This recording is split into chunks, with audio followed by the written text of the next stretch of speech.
I call the Honourable Member David Clendon. Thank you, Mr Chair.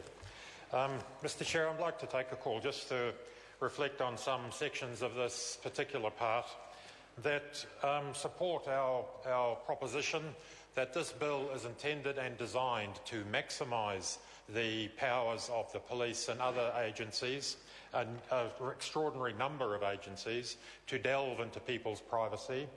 There is very little in this bill, clearly, that seeks to maximise the opportunity for people to protect their privacy. This is a catch-all bill. It is a sledgehammer bill seeking to cover every eventuality.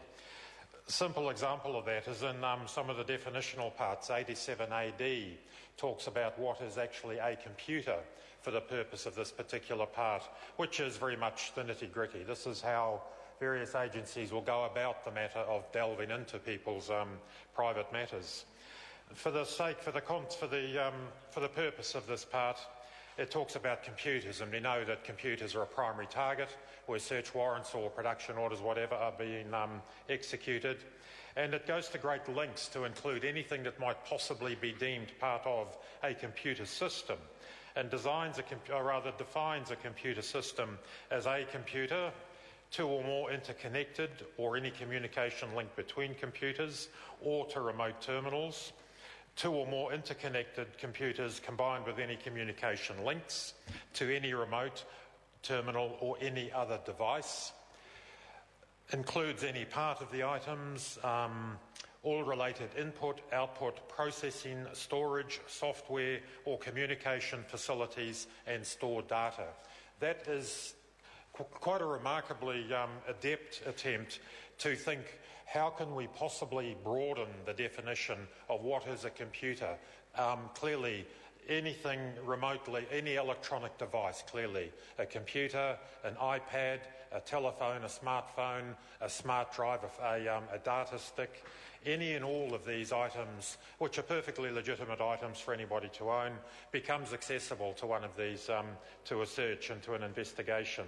There's no effort in this bill to minimise the scope of what might be legally, if this passes, investigated. Similarly, I think it's interesting to put on the record the range of bodies and individuals who might be empowered to conduct searches, to exercise search warrants and so on under this bill. And indeed, 86AC, we learn that enforcement officer in relation to provisions in this part includes a constable. Yes, logically it would. A constable defined as any sworn police officer, no matter what rank. That's as we would expect. It also goes on to say that an enforcement officer can be any person's authorised in column 2 of the schedule of this Act. And it's quite interesting to go and have a look. And you look at column 3, and you look at the individual or the people who might be described as enforcement officers. And the first person you see pop up is an ACVM officer. And I had to go away and discover that that is actually an Agricultural Compounds and Veterinary Medicines Act, a person empowered under that legislation.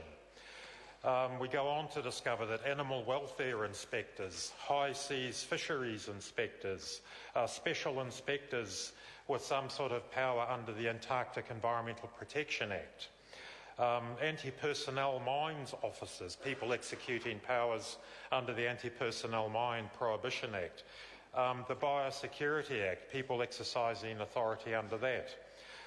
Designated persons may search for evidence of offences against the Commodities Levies Act.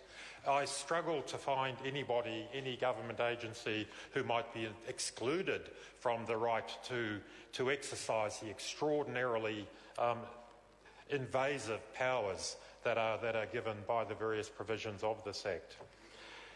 In section 130 and following parts, there's this question of privilege, and this has been referred to in various contexts. I'd just like to highlight, as Mr Parker mentioned in another context, the question of privilege. It encompasses the relationship between a person and their lawyer, their medical practitioner, a minister of religion, a clinical psychologist, journalists. And the Minister has assured us that the information that is privileged will be protected, because no police officer acting honourably will search or investigate material if they believe privilege might... Mr Chair. I call the honourable member Cam Calder. Mr Chairman, I appreciate the opportunity to take a brief call